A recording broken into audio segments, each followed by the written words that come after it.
যারা আমরা উপস্থিত আছি আর যারা আমার ভিডিওর মাধ্যমে বিশ্বের মানুষ দেখবেন, তাদেরকে আমি একটি বিষয় রাখছি।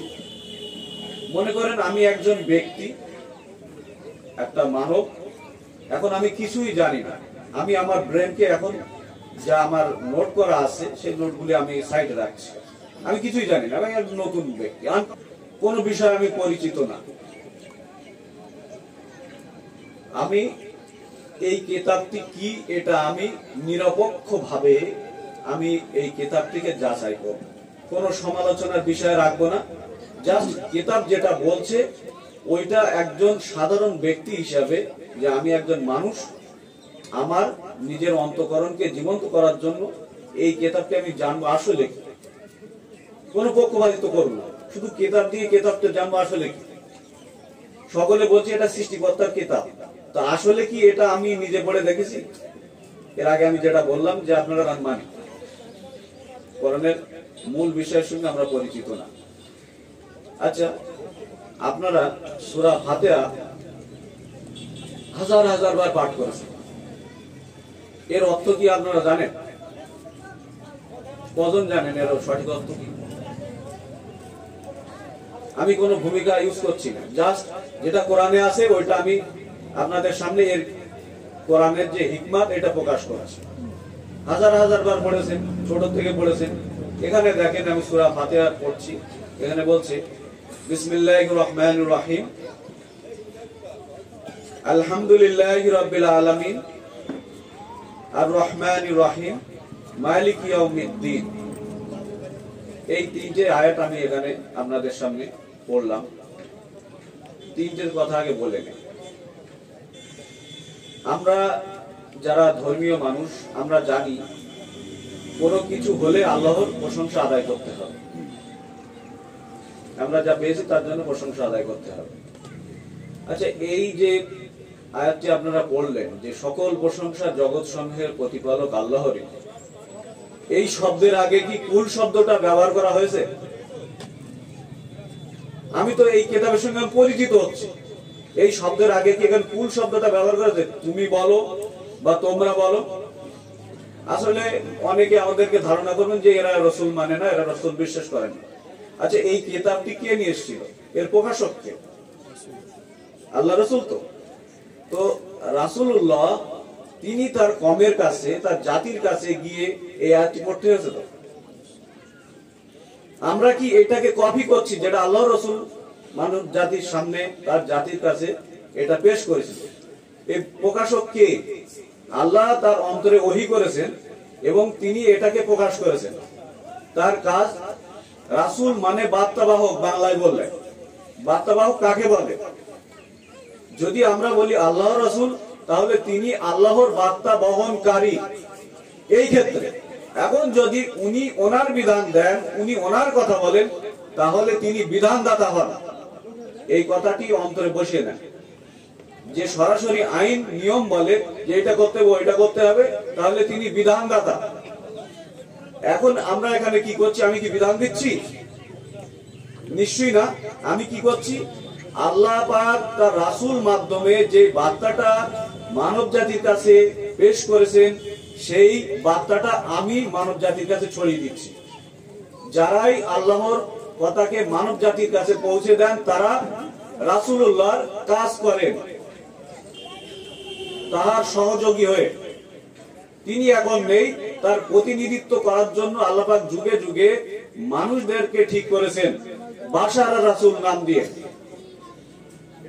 বাশার মানে মানুষ, আর বার্তাবাহক। রাসূল মানে বার্তাবাহক। এই মানুষের মধ্যে বার্তাবাহক। তিনি কি করেন? তিনি আল্লাহর কিতাব এবং আল্লাহর কিতাবের হিকমত এটা মানুষকে শিক্ষা দান করেন। তো সেই শিক্ষা থেকে এখানে কি বললাম যে এই সকল প্রশংসা জগৎ সমূহের প্রতিপালক আল্লাহরই। এখন তো আমি জানলাম না কিছু, নতুন একজন ব্যক্তি, কিছুই বুঝিনি। এই আয়াতটি পড়ার পরে কি আমি আল্লাহকে প্রশংসা করলাম? প্রশংসার আরবি শব্দ কি? হাম। হাম আরে কৃতজ্ঞ। একটা জিনিস, একটা শব্দের সঙ্গে আরেকটা শব্দ মিশ্রণ থাকে। একটা শব্দ দিয়ে কোনো কিছুকে বোঝানো যায় না। সূরা ফাতিহা আমরা ছোটবেলা থেকে পড়ছি, হাজার হাজার বার পাঠ করেছি, কিন্তু এর মূল সারমর্ম এটা আমরা উপলব্ধি করি। এখানে দেখেন আল্লাহ পাক যে এই যে বললাম না, ওয়াসসামাওয়াতি ওয়াল আরদি, এই আকাশ মণ্ডলী এবং এই পৃথিবী এবং এর মধ্যবর্তী যা কিছু সৃষ্টি করেছি, এগুলি কি আল্লাহর কৃতজ্ঞতা বর্ণনা করছে। সেই বর্ণনা এখানে বলছে রহমান এবং রহিম, তিনি দয়াময়। অর্থাৎ আমরা প্রত্যেকটা জিনিস যদি অন্তঃকরণ থেকে নিয়ে চিন্তা গবেষণা করে দেখি, প্রত্যেকটা জিনিসের মধ্যে আল্লাহ দয়া কাজ করছে, হ্যাঁ কি না? তাহলে ব্যক্তির কখনো হাম হয় না, ব্যক্তির কাজই হলো হাম হয়। ভালো করে বোঝেন, কোন নেতা তার কখনো প্রশংসা হয় না। নেতা যদি কোনো সমাজে কোনো রাস্তা ঘাট যা কিছু করেছে, ওইটাই হলো হাম। এই যে শব্দের যে বহির প্রকাশ, শব্দের যে ভাব প্রকাশ, এটা বেশি অংশ মানুষ জানে না। আমরা মনে করলাম যে অমুককে, এখন যদি আপনাকে বলি আপনার নাম কুদ্দুস, যদি বসে বসে এখানে সকলকে বলে দেয় যে কুদ্দুস ভালো বলো, কুদ্দুস ভালো বলো, সবাই কি বলবে? কুদ্দুস ভালো, কুদ্দুস ভালো। সকলে যদি এই জিকিরটা করতে থাকে, এই বারবার স্মরণ করাকে আরবিতে জিকির বলে, তো বারবার যদি এই জিকিরটা করতে থাকে, তাহলে কুদ্দুস কি ভালো? কখনো ভালো না। এখন কুদ্দুস যদি এখানে একটা হসপিটাল করে, তাহলে ওই গুণের প্রশংসা হচ্ছে, ওইটাকে হাম বলে আরবিতে। ওই আপনি বললেন আলহামদুলিল্লাহি রাব্বিল আলামিন, অর্থাৎ আল্লাহ পাক জমিন আসমান যা কিছু সৃষ্টি করেছেন, এই প্রত্যেকটা জিনিসের মধ্যে আপনি আল্লাহর কৃতজ্ঞ খুঁজে পাবেন। আর যখন আপনি আল্লাহর স্বীকৃতি দিচ্ছেন, আল্লাহ আমার এই বাক শক্তি দিয়েছে, এই দেখার শক্তি দিয়েছে, দৃষ্টি শক্তি দিয়েছে, এগুলি কি?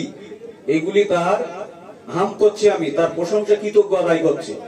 এখন মানুষ কি করে, যে তার স্থানে যখন সে কোনো চাকরি পায়, কোনো পজিশন পায়, সে কিন্তু আল্লাহর কৃতজ্ঞ আদায় করে না।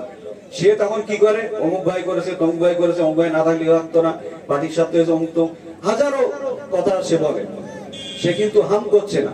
আবার দেখেন সেই ব্যক্তিটা বড় একটা মালা গেঁথে নিয়ে ওই একই নাম জপ করছে, তুমি ভালো, তুমি ভালো, তুমি মহান। এটা আমি বাংলায় বললাম, আরবিতে বললে তার বোধ আসে না, ওই জন্য পড়তে পারে, হাজারবার পড়ছে, লক্ষবার পড়ছে, যে সুবহানাল্লাহ, আলহামদুলিল্লাহ, আল্লাহু আকবার, হাজারবার পড়ছে না। তো কারণটা কি? আমাদের মাতৃভাষায় ওই বোধটা নেই, যেটা আমরা বলছি। বাংলায় বললে ওটা কখনো বলতে পারবেন না, কখনো বলতে পারবেন না ওই মালা গেঁথে নিয়ে। যেহেতু প্রসঙ্গ অনেক দিক চলে যাচ্ছে, তো এই বিষয়ের উপরে আমরা চলে আসি, যে প্রত্যেকটা জিনিসের মধ্যে আল্লাহ দয়া কাজ করছে, এটা আল্লাহ পাক দেখতে বলছে। তারপরে 3 নম্বরে বলছে তিনি কর্মফল দিবসের মালিক। সূরা ফাতিহা মূল বিষয় হলো এই কিতাবের ভূমিকা। এটা কোনো আইন বিধান না, এই কিতাবের ভূমিকা। এই কিতাবটির যতগুলি শব্দ এর মধ্যে ব্যবহৃত করা হয়েছে, এই শব্দকে কালাকাল ভেদী বলা হয়। এটা সর্বকালে জীবন্ত। এই শব্দগুলি যেমন অতীতকে দেখতে পাবেন, বর্তমানকে দেখতে পাবেন এবং ভবিষ্যৎকেও দেখতে পাবেন। যাতে যেসব ব্যক্তিদের অতীত, বর্তমান এবং ভবিষ্যৎ সম্বন্ধে জ্ঞান আছে, আল্লাহ পাক তাদেরকে অনেক বড় নিয়ামত দান করেছেন। সে কল্পনা করতে পারবে না যে এমন শক্তি তাকে আল্লাহ পাক দিয়েছেন। তো আমাদের মূল যেটা বিষয়, এটা আমি বলে এখানে শেষ করব, যে সূরা ফাতিহার 3টি আয়াত আল্লাহ সম্বন্ধে। ভালো করে খেয়াল করে দেখেন, যেহেতু আপনারা কিতাব খুলছেন না, ওই জন্য সেভাবে আমাকে বলতে হচ্ছে, যে 3টি আয়াত আল্লাহ সম্বন্ধে। দেখেন যে সকল প্রশংসা জগৎ সমূহের প্রতিপালক আল্লাহরই। তারপরেই আসছে তিনি দয়াময়, পরম দয়ালু। তারপরেই আসছে মালিক ইয়াউমিদ্দিন, তিনি বিচার দিবসের মালিক। এই 3টি দ্বারা আমরা কিছুই বুঝি। বুঝতে হলে আল্লাহর কিতাবের মধ্যে প্রবেশ করতে হবে। এখন দেখেন এখান থেকে 4টে আয়াত বান্দার জন্য। খেয়াল করেন, আল্লাহ সম্বন্ধে 3টি বললেন আর আমাদের সম্বন্ধে 4টি দিলেন। দেখেন, ইয়াকা না'বুদু ওয়া ইয়াকা নাস্তাইন, এর অর্থ বাংলায় বেশি অংশ ভুল করা আছে। যে এখানে অনুবাদ করা হয়েছে যে আমরা শুধু তোমার ইবাদত করি এবং শুধু তোমার কাছেই সাহায্য প্রার্থনা করি। আচ্ছা, এর আগে আমি ভাই এবং বোনদেরকে জিজ্ঞাসা করলাম যে এই কথাটি যদি আপনারা পড়েন, ওই বলছেন পড়ার মধ্যে রেখেছেন, তাহলে কি মানা হলো? নিশ্চয়ই মানা হচ্ছে না। তো এখন এই আয়াতটি যখন আমরা পাঠ করছি যে আমরা শুধু তোমার ইবাদত করি আর তোমার কাছে শুধু সাহায্য প্রার্থনা করি, তো কোন অর্থে আমরা বললাম যে আমরা আল্লাহর ইবাদত করি? একটু নিজেদেরকে ভেবেছি আমরা আল্লাহর ইবাদত করি? ইবাদত মানে কি আমরা জানি? ইবাদত মানে কি? এখানে আপ শব্দ ব্যবহৃত, যে ইয়াকা নাবুদু। এই ইয়াকা নাবুদু মূল অর্থ কি? এখন যদি এটা অর্থ গোলাম বানিয়ে দেওয়া হয়, গোলামের কোনো ইচ্ছা স্বাধীনতা থাকে না, তাহলে কোরআনে অনেকগুলি আয়াতের সঙ্গে কি হবে? সাংঘর্ষিক হবে, হবে না? হবে কি না? তাহলে এখন চিন্তা ভাবনা করে দেখেন, তাহলে এই যে আয়াতটা অনুবাদ করেছে মানব জাতিকে বিভ্রান্ত করার জন্য, এর আসল অর্থ হবে যে আমরা শুধু আপনার চাকরি করিব এবং শুধু আপনার কাছে সাহায্য চাইব। এই শব্দের মূল অর্থ হবে এটি। চাকরি মানে কি আপনারা ভালো রকমই জানেন কম বেশি। চাকরি মানে যে কোনো জায়গায় একটা কাজ নেওয়া, তাকে চাকরি করে। এখন দেখেন, এই যদি এখানে শব্দ অনুবাদ করা হয় যে আমরা গোলাম, গোলামের কোন ইচ্ছা স্বাধীনতা নেই। আর আল্লাহ পাক বলছে আমি মানবকে সৃষ্টি করেছি এবং তাকে দুইটি পথ বলে দিয়েছি, একটা ন্যায় একটা অন্যায়। স্বেচ্ছায় সে ন্যায়ও করতে পারে, স্বেচ্ছায় সে অন্যায়ও করতে পারে। তো গোলামের তো সেটা থাকে না। ভালো করে বোঝেন, গোলামের থাকে? আপনি কি আল্লাহর গোলাম? তাহলে যদি এখানে চাকরি অনুবাদটা হয় যে আমি স্বেচ্ছায় আল্লাহ চাকরি করতেও পারি, স্বেচ্ছায় চাকরি নাও করতে পারি, তাহলে এই অনুবাদটা এখানে ঠিক বসে। বোঝা গিয়েছে? এটা আমরা সমাধান করলাম ইনশাআল্লাহ। তো এখন আমাদের যে বিষয় থাকছে, যারা চাকরি করতে চায় তাদের বিষয় আসছে না? এখানে বলছে ইহদিনাস সিরাতাল মুস্তাকিম। এই যারা চাকরি নিতে চায় তারাই আল্লাহর কাছে বলবে বা ইচ্ছা রাখবে যে আমাদেরকে সরল সঠিক পথটি দেখিয়ে দেন। তাদের পথ পরে হাতে বলছে তাদের পথ যাদের উপরে তুমি অনুগ্রহ করেছো। আর অনুগ্রহের বিষয় জানছি কিন্তু অনুগ্রহ পাইনি, জাস্ট বললাম না এটা ভূমিকা। ভূমিকা কি যারা কিতাব পড়ে অধ্যয়ন করে তারা কম বেশি জানে। পরে একটা খেয়াল করেন, আবার আমাদেরকেই বলছে দেখেন তাদের পথ দেখিও না যারা তোমার ক্রোধ নিবেদিত হয়েছে এবং বিভ্রান্ত হয়েছে, ওদের পথ আমাদেরকে দেখিও না। চলে আসে এবার যারা আপনারা এই এত সময় আলোচনা শোনার পরে এই যে সূরা ফাতিহা আপনারা পড়লেন, জানলেন, বুঝলেন যে আমরা আল্লাহর কৃতজ্ঞ জানতে চাচ্ছি যে কিভাবে আদায় করব। এই পড়লাম না যে সকল প্রশংসা জগৎ সমূহের প্রতিপালক আল্লাহরই। তারপর জানলাম কি তিনি প্রত্যেকটা জিনিসের পরে দয়া করে আসেন, জানলাম না? তারপর জানলাম কি তিনি বিচার দিবসের মালিক। তারপর কি জানলাম যে আমরা তোমার চাকরি করব। চাকরির বিষয়বস্তু এখনো বাছাই করিনি, কিন্তু করেছে কি? করিনি। এখন এই চাকরির বিষয়বস্তু আমরা কিভাবে চাচ্ছি যে আমাদেরকে সরল পথ প্রদর্শন করুন। সরল পথ শুরু হচ্ছে সূরা বাকারা থেকে। এখানে সরল পথ শুরু হয়ে গেল 1 নম্বর আয়াত থেকে। এখানে 1 নম্বর আয়াতে বলছে আলিফ লাম মিম। ভালো করে খেয়াল করেন, আলিফ লাম মিম, তিনটে হরফ। এখন এইটা সমাজে একরকম ধারণা আছে, বলে কি যে এর অর্থ আল্লাহ ছাড়া কেউ জানে, অথচ এই কথাটি এখানে লেখাও নেই, কিন্তু তারা বলে যাচ্ছে। আসলে এইটা আমরা মাতৃভাষায় বুঝি একটু। যেমন আমাদের মাতৃভাষায় যদি আমরা বই পড়তে চাই কি লাগে? শব্দ লাগে না? যেরকম অ, ক, খ। ধরে নেন এই ক, গ আর ঘ, তিনটে অক্ষর এখানে বসানো আছে। এর একটা মৌলিক কারণ আছে, যারা হিকমত ছাড়া এটা সহজে বোঝা যাবে না। তো মূল কথার উপরে চলে আসি। এই তিনটি হরফ, আরবিতে হরফ বলে, যে এই তিনটি হরফ হচ্ছে আলিফ লাম মিম। অর্থাৎ অক্ষর দিয়ে কি তৈরি হয়? শব্দ। শব্দ দিয়ে কি তৈরি হয়? বাক্য। ঠিক একইভাবে আরবি হরফ দ্বারা শব্দ তৈরি হয়, শব্দ দ্বারা বাক্য তৈরি হয়।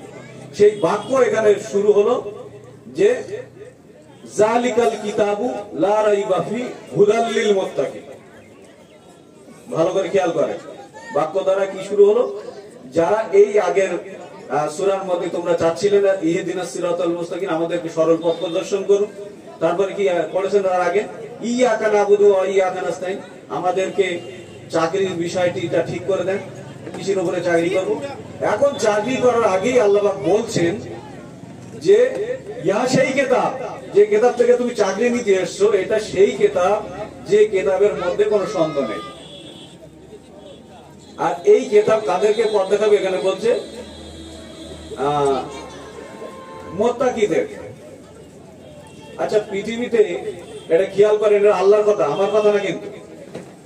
পৃথিবীতে এখন যারা আইএস পড়েছে, ডাক্তারি পড়েছে, কোন উকিল, জজ, যেই হোক, অল এভরিথিং ধরে না, তারা কি এই কিতাবের বোধ পাবে এখানে বলা হয়েছে?